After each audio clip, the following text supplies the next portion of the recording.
Now, is there anything that can happen that will make you change your Good mind morning, about good afternoon, good evening, depending on where you are watching from. Welcome back to 24/7 News Boss, your number one channel for the most detailed and balanced updates from the Zoo Nation and the Southeast.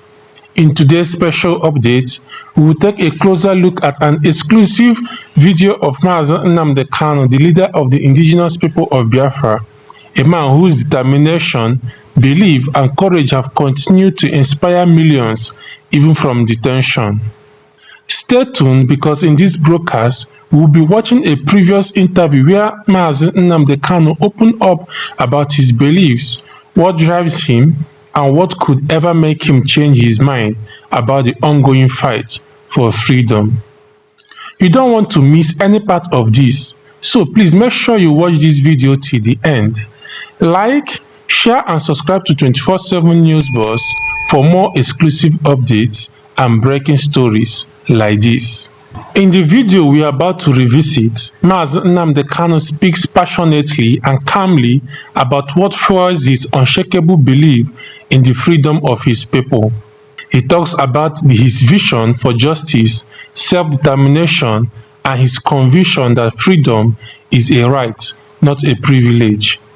When asked about what could make him abandon the struggle, NNAMDI, KANU made it clear that no threat, no promise, and no government offer can make him give up on the quest for what he calls the liberation of his people.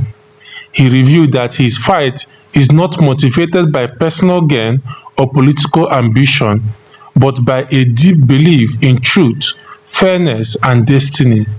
That belief, according to many analysts, is what gives him the strength to endure the difficult conditions he faces today in detention. As the date of his next court case, November 20, 2025, draws near, the attention of millions of supporters across the Zoo Nation and around the world is once again fixed on him. Analysts say that this video gives us a rare opportunity to understand the mindset of a man who is ready for the worst, yet still standing firm with a calm and confident heart.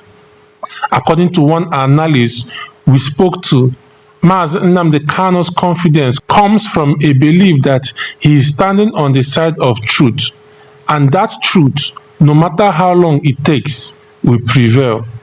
Another analyst added that KANU's attitude reminds his supporters of past freedom fighters across the world, people who faced persecution but remained steadfast because they believed in their mission. This video also gives us insight into why NNAMDI, KANU has rejected all the Zoo government proposals and conditions to abandon his movement. From what he said in the interview, it is clear that he sees these offers as distractions, attempts to silence a voice that speaks for millions. He insists that no deal, no threat, and no pressure can make him betray the cause of Biafra. And that determination, according to political observers, is what keeps the IPOB movement alive, both home and abroad. Supporters across different countries have continued to express admiration for his courage and have vowed to remain peaceful but firm in demanding justice and fairness for their people. What does Biafra mean? It means freedom, liberty, fairness, equity, and justice. In practical terms, these are very good sounding words, but in practical terms, what does Biafra mean? Confederation. So, a weak center, Very weak. very strong regions. Absolutely. Have you had a change of mind, therefore, about getting an independent Biafra? Because that's what I seem to be hearing. No, I've not changed my mind, no. An independent Biafra means getting back to the way we were before the white man came. Okay, so you're not talking about a federation when you say a confederation. You're not talking about a federation as part of Nigeria. You're talking about total independence. Absolute independence. Complete independence. Now, is there anything that can happen that will make you change your mind about this particular direction? No. So it is either Biafra or nothing Or else. death. Yes. Or death. That's correct. If push comes to shove, Yes. will you go to war? No, because truth is a far more potent and deadlier weapon than bullets and mortars. So no war. You've ruled out the Absolutely, I don't war. believe in war. No, no war. When I say Biafra or death, I'll keep pushing. Either I am alive, I die in the process. I won't stop. Allow me to repeat, if you don't mind. Had sovereign national conference been convened by the powers that be, where every ethnic national, I said every, I don't care if there are 600, I don't care. Everyone is All the 500 plus. everyone together to say this is all. Others can delegate, I don't know, powers to other people to attend on their behalf. Sit down to say, what type of country do we want? Sit down, discuss, agree. I can begin to perhaps submit to your Is it position. too late? It is way too late. They've killed too many people. They've ruined too many lives. They've wasted too many souls. How do we bring those people back? If the federal government, given the agitation that is going on, becomes convinced that, you know what, these people have a point, and it is time to actually address all these issues, and they begin to systematically address some of these issues, would you change your mind? No, because of the deceptions of the past. No trust. No trust. Aburi was there, it was negotiated. Nothing happened. 1968, if I recall. And the confab report, what became of it? How about the 3 R's? Reconciliation, reconstruction, and heaven knows what else. What became of them? Nothing. Calabar Seaport is not working. Can you tell me why it's not working? It's a seaport used by the colonial masters. Why is it not working today? How about Iguacha Seaport? Why is it not being used? Why not worry? Why must we allow only Lagos to function as a viable seaport? In England, where I used to live, you had Liverpool, you had the Southern, which is Portsmouth, had Southampton, everywhere. You had harbors and ports. So why must you have only one? I've heard people say these are very valid arguments, and that these are things that are to do with bad governance. So the average Biafran, to use your phrase, or Igbo man in the Igbo,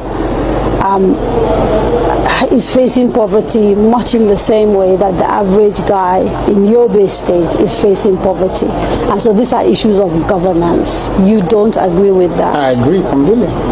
Okay. So if that is it, why isn't the agitation about tackling the problem, which is ensuring good governance, perhaps starting from locally? Because part of the allegations against you is that you don't confront your political leaders in the East, and you'd like to blame Abuja for everything. Because the way I would want to solve a problem is not how a Fulani man will want to solve it. You really believe this is an ethnic thing, and not the ethnic. approach is different? No, the approach is no, it's not ethnic. It is more to do with value system. Right. The way you may want to solve a problem could be markedly different from how I do mine. What is the geographical makeup of Biafra, as far as you are concerned, this Biafra that you want? So for example, if we're doing a referendum, where will that referendum take place? Is it only the 5? It's on, no, It's okay.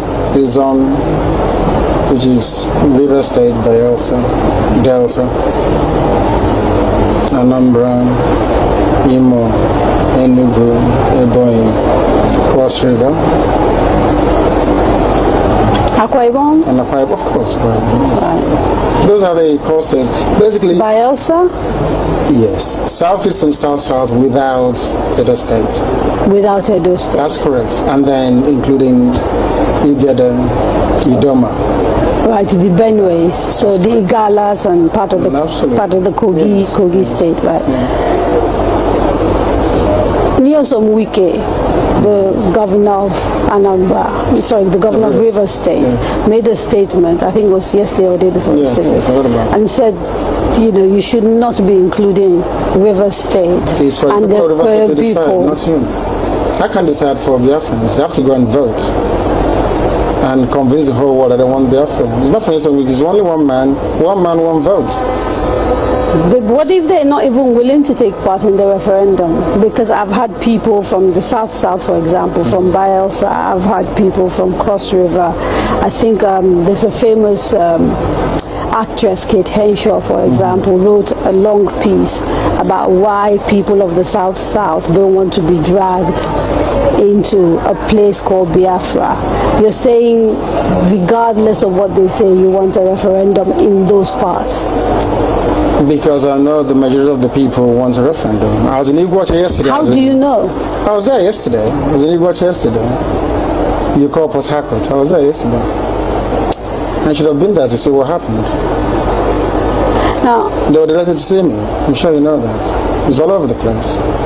They're very happy to see me. I bet Kate Henshaw wouldn't get such reception were she to go to she's a big, popular Nollywood actress. I wouldn't necessarily. I'm telling you, if I go to her village, people will turn out to see me more than turn out to see her. That was Mazi Nnamdi Kanu in his own words. Powerful, emotional, and fearless. Many who have watched this video say it shows that his strength is not just physical, but deeply spiritual and psychological. It is the kind of strength that continues to inspire millions who believe in his cause. And as the countdown to his next court appearance continues, that same determination will likely define how he faces the challenges ahead.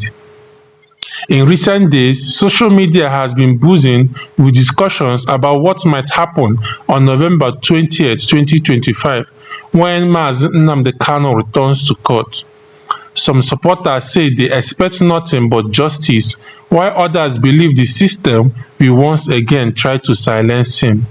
Whatever the outcome may be, this much is clear. Nnamdi Kanu has already made up his mind.